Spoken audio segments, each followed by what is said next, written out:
Hello बच्चों, good morning. मैं आपके सामने लेके आई हूँ राजस्थान बोर्ड की राजस्थान आरबीएससी की संवाद सेतु के मोस्ट इंपोर्टेंट क्वेश्चन है। आज हम जानेंगे समाचार लेखन के मोस्ट इंपोर्टेंट क्वेश्चन जो आपकी परीक्षा की दृष्टि से बहुत ज़्यादा मोस्ट हैं। आप देख लीजिएगा इन्हें एक बार।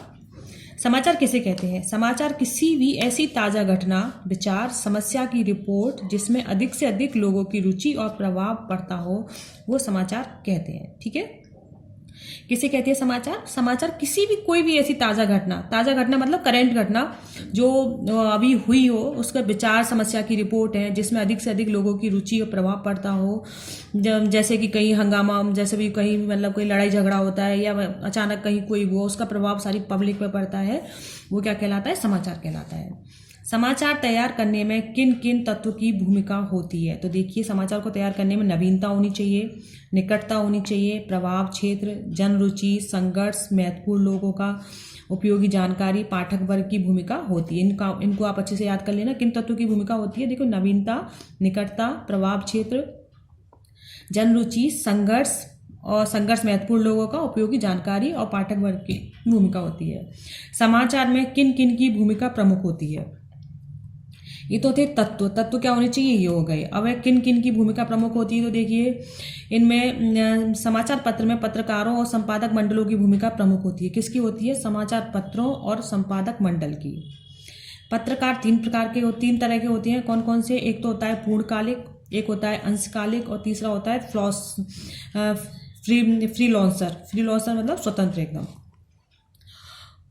उल्टा पिरामिड शैली से आप क्या समझते हो? उल्टा पिरामिड शैली क्या है? तो देखिए, उल्टा पिरामिड शैली में सबसे महत्वपूर्ण बात, सबसे कम महत्वपूर्ण बात में इसमें क्या होता है? उल्टा पिरामिड में सबसे मतलब महत्वपूर्ण मोस्ट इंपॉर्टेंट बात है, पहले उसको रखते हैं, पहले वो उसको लिखते हैं, फिर उसके बाद में कम महत्वपूर्ण को, और सबसे अंत में जो महत्वपूर्ण बात जो सबसे कम महत्वपूर्ण होती है वो सबसे लास्ट में लिखी जाती है। ठीक है, इसका जो क्रम क्या होता है?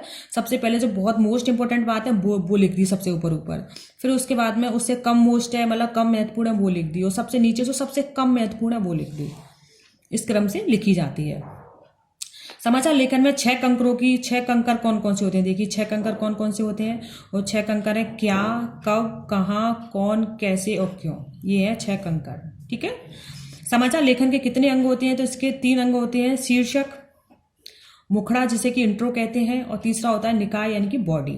ठीक है, कौन कौन से हो गए? शीर्षक हो गया, मुखड़ा या इंट्रो हो गया, और निकाय उसकी बॉडी हो गई। समाचार लेखन में मुखड़ा या इंट्रो किसे कहते हैं? तो देखिए, किसी भी समाचार के पहले अनुच्छेद या आरंभिक 2 पंक्तियों को उसका मुखड़ा कहते हैं। इसके अंतर्गत क्या, कब, कहाँ, कौन सी सूचनाएं होती हैं। फ्रेंड्स, मुखड़ा इंट्रो क्या हो गया? जैसे आप न्यूज़पेपर देखते हो, न्यूज़पेपर में एक जो मोटी लाइन होती है ना ऊपर की, जैसे है बिहार में चुनाव, जिसकी मेन मोटी लाइन हो गई ऊपर, या फिर मतलब कोरोना से जुड़े हुए ऊपर मेन आंकड़े हैं कि आज यहाँ बढ़े, फिर नीचे उससे संबंधित और होंगी कहाँ कहाँ कैसे कैसे इतने।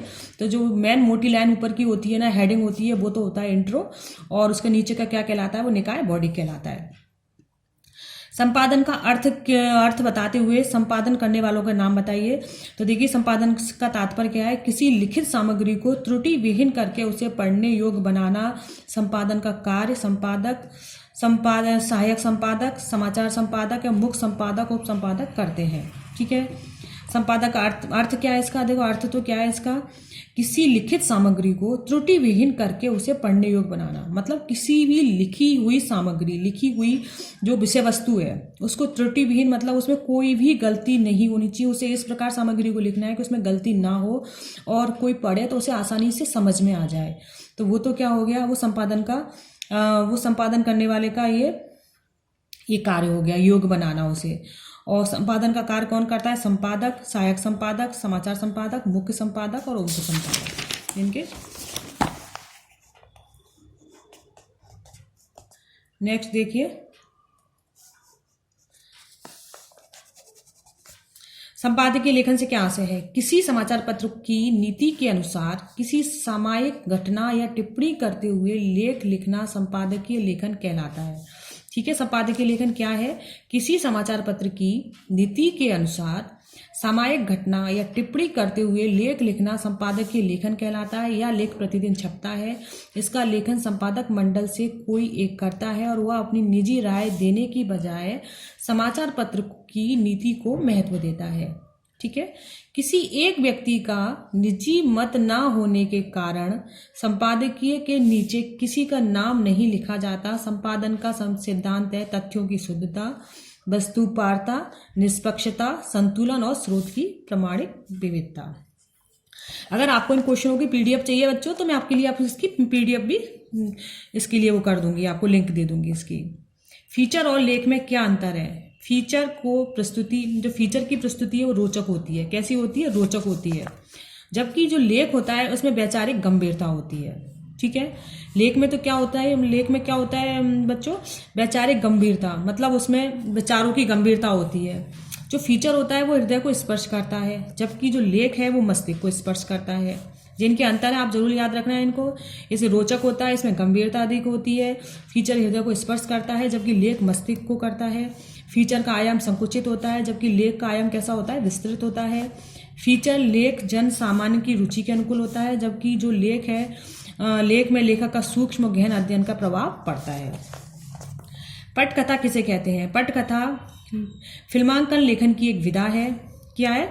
फिल्मांकन लेखन मतलब किसी भी मूवी की जो स्क्रिप्ट होती है ना, वो होती है एक विधा, एक प्रकार है जिसे निर्देशक के लिए कैमरे की तकनीक को ध्यान में रखकर लिखा जाता है।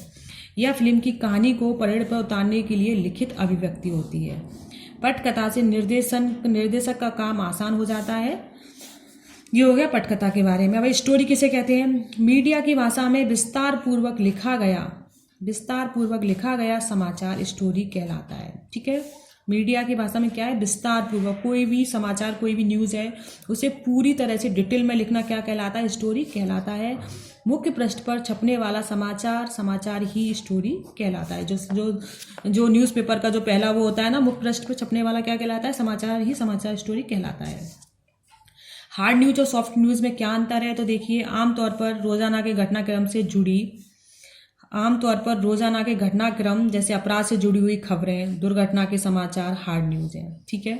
हार्ड न्यूज कौन कौन से हो गए? रोजाना का घटनाक्रम, अपराध से जुड़ी हुई जानकारी है, दुर्घटना के समाचार है, क्या हार्ड न्यूज में हो गए। जबकि सॉफ्ट न्यूज में क्या होगा? मानवीय रुचि से जुड़ी हुई, संवेदना को स्पर्श करने वाले समाचार, वो क्या हो जाएगी? सॉफ्ट न्यूज हो जाएगी। बाइट्स से आप क्या समझते हो? बाइट्स क्या है? समाचार के साथ संबंधित खबर को स्थापित करने के लिए उसमें समाचार से जुड़े लोगों की 20 से 40 सेकंड तक लघु साक्षात्कार होता है, और जो खबर के बारे में कुछ बताते हैं वो लघु समाचार ही बाइट्स कहलाते हैं। आपने न्यूज़पेपर में देखा होगा, या आपने जैसे मतलब न्यूज़ में देखा होगा, जैसे कोई भी न्यूज़ चल रही है, उस न्यूज़ के बारे में कुछ देर के लिए छोटा सा इंटरव्यू होता है, वो उस न्यूज़ के बारे में बताता है। ठीक है। जैसे कोई खबर बॉलीवुड की आ रही है, उसमें कोई हीरो ने थोड़ा सा उसके बारे में बता दिया कि हाँ इसमें ये है, तो वो क्या कहलाएगी? वो बाइट्स कहलाती है। ठीक है। 20 से 40 सेकंड का एक लघु इंटरव्यू जो साक्षात्कार होता है वो बाइट्स कहलाता है। प्रतिक्रिया लेखन से आप क्या समझते हो? समाचार पत्रों में जब किसी चर्चित अथवा ज्वलंत विषय पर पाठक अपनी प्रतिक्रिया करते हैं वो प्रतिक्रिया लेखन कहलाता है। ठीक है।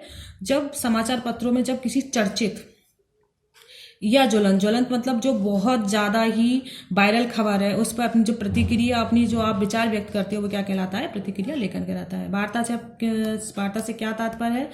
समझाकर बताइए। वार्ता का सामान्य अर्थ होता है बातचीत, किंतु मीडिया की भाषा में चर्चित अथवा ज्वलंत मुद्दे पर विशेषज्ञों से उस पर जो गहन बातचीत को प्रसारित किया जाता है वार्ता कहलाती है।